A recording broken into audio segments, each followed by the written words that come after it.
안녕하세요. 효소식품이 필요한 이유와 제품을 고르는 법. 오늘 효소에 대해서 설명을 해드리게 된 제로닥터스 채널의 손영훈 한의사입니다. 제로닥터스 채널은 의사 없이도 건강관리가 가능하게 하자, 즉 약과 병원에만 의지해서 병을 관리하는 것이 아니라 집에서도 쉽게 건강관리를 할 수 있게, 그래서 더욱 효과적으로 건강관리를 할 수 있는 생활습관 형성을 위한 채널입니다. 자, 오늘은 많은 분들이 드시고 있는 효소식품이 과연 무엇이고, 어떤 수많은 효소 중에 어떤 효소식품을 골라야 할지 설명해 드리도록 하겠습니다.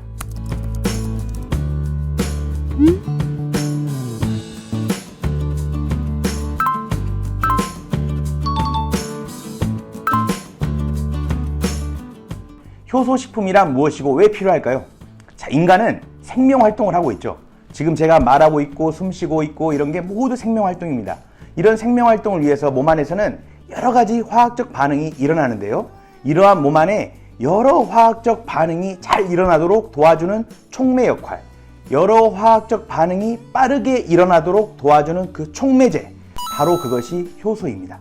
그래서 우리 몸 안에는 여러 활동이 있는 만큼 여러 가지 효소가 있겠죠. 그러면 효소식품이란 무엇일까요? 인체 내에 효소가 부족해질 때 식품을 통해서 인체 내에 효소를 넣어주는 식품이 바로 효소식품입니다. 자, 효소는 크게 소화효소와 대사효소가 있습니다. 즉, 소화효소는 우리가 알다시피 소화작용을 돕는 효소이고, 대사효소는 그 외의 생명활동을 돕는 효소입니다. 예를 들어서 제가 숨 쉬는 거, 말하는 거, 여기 안에도 대사효소의 작용이 있는 것이죠. 예를 들어서 우리 몸의 신경계가 작동하기 위해서는 세로토닌이나 아세틸콜린과 같은 신경전달 물질이 필요한데요. 이러한 신경전달 물질은 뇌 속에서 트립토판, 콜린 등의 아미노산을 원료로 만들어집니다. 이러한 신경전달의 물질의 생성 과정에서 효소는, 대사효소는 중요한 역할을 담당합니다. 이처럼 몸에서 일어나는 모든 작용이 효소랑 관련이 있다.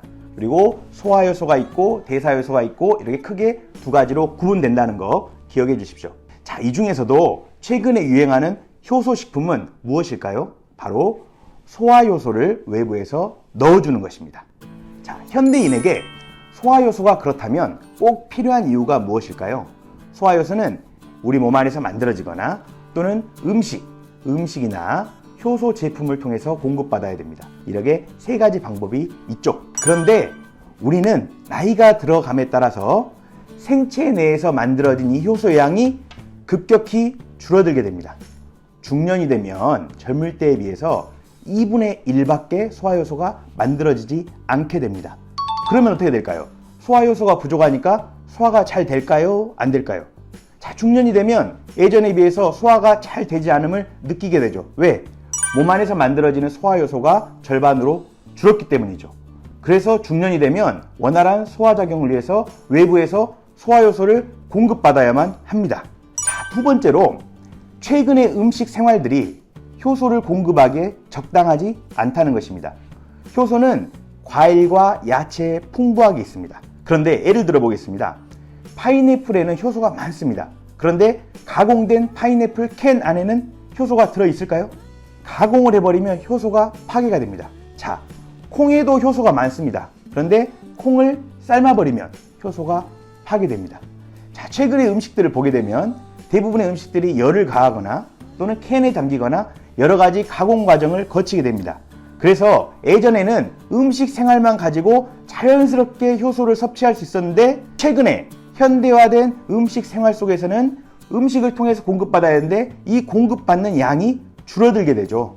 자, 이렇게 부족해진 소화효소를 보충하기 위해 많은 현대인들이 효소식품을 복용하고 있습니다. 효소식품은 특수한 발효 과정을 통해서 부족한 소화효소를 인체 내에 보충시켜주는 식품입니다. 효소 제품에는 아밀라아제하고 프로테아제가 들어있습니다. 자, 아밀라아제란 무엇이냐? 아밀라아제라고 하는 것은 탄수화물을 잘 소화시킬 수 있는 효소입니다. 프로테아제는 단백질 소화에 관여하는 효소입니다. 자, 아밀라아제가 부족하면 탄수화물 소화장애 외에도 입술의 염증, 벌레 알레르기, 근육통 등이 발생한다고 합니다. 소화장애 외에도 많은 증상들이 아밀라아제와 관련이 있죠. 자, 프로테아제 역시 부족해지면 단백질을 소화를 잘못하는 소화장애 외에도 불안감, 수족냉증, 면역기능 약화, 신장기능 약화, 칼슘 흡수 부족, 혈전 생성 등의 증상이 생기기 쉽습니다. 프로테아자라고 하는 효소 역시도 단백질 소화뿐만 아니라 인체의 여러 증상들과 관련이 있죠. 또한 아밀라제와 프로테아제를 빈속에 섭취하면 식탐을 감소시켜 다이어트에도 도움이 된다고 합니다. 또한 염증을 줄이고 혈액순환을 높이는 것으로도 알려져 있습니다. 자, 소화작용을 돕기 위해서뿐 아니라 아밀라제와 프로테아제를 섭취함으로써 인체의 여러 건강 유지에도 참 도움이 됩니다. 그래서 소화효소를 보충해 주는 것이 현대인에게는 꼭 필요합니다. 효소가 좋은지는 알겠어요. 자, 그러면 이 많은 효소 제품 중에 어떤 걸 골라야 되냐? 세 가지를 말씀드리겠습니다. 자, 첫 번째, 효소의 역할을 살피셔야 합니다. 효소의 역할은 효소의 생체 활성 정도, 즉 효소가 몸 안으로 들어와서 얼마나 활성화되는지, 쉽게 말해서 효소의 효과 정도입니다. 하지만 역가가 높은 제품이 무조건 좋은 게 아닙니다. 효소는 들어가서 효소 혼자만 작용하는 게 아니라 인체의 기질과 같이 결합하여서 반응을 일으키기 때문에 아무리 높은 역가의 효소를 넣어줘도 인체의 기질이 충분히 반응하고 나면 더 이상 생명활동에 촉매작용을 일으키지 않습니다. 오히려 높은 효소 역가로 인해서 효소 과량으로 인한 부작용들도 나타날 수 있기 때문에 적당한 역가가 필요합니다.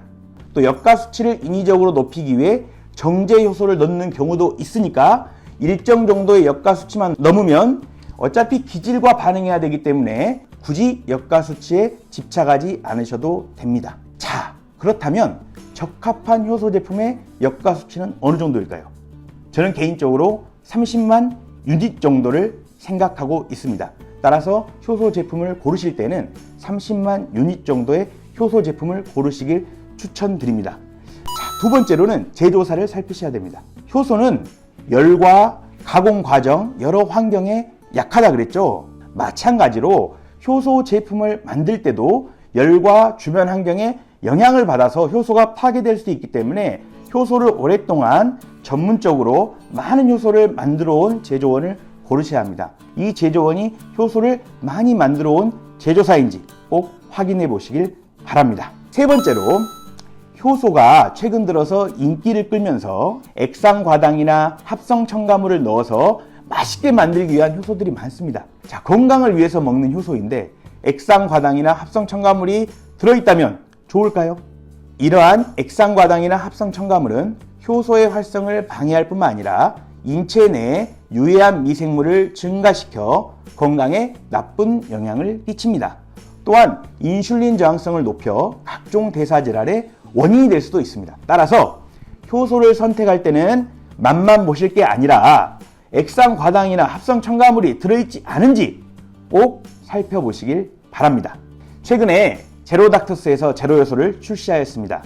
자연 발효효소로 최대치의 역할을 만들어냈고 효소식품 제조 경험이 풍부한 홀바이오텍과 함께 제조하였습니다. 또한 액상과당과 합성 첨가물을 넣지 않고 만들었고 영국과 한국의 시험 성적기관에서 저당 인증을 받기도 하였습니다. 현대인에게 꼭 필요한 효소식품, 하지만 아직 나에게 꼭 맞는 효소식품을 찾지 못했다면 제로닥터스의 제로효소도 꼭 고려해 보시길 바랍니다. 오늘은 효소식품이 왜 필요한지, 그리고 어떤 효소식품을 골라야 하는지를 말씀드렸습니다. 많은 분들이 제로닥터스 채널을 통해서 스스로 건강관리가 가능해지길 바라겠습니다. 감사합니다.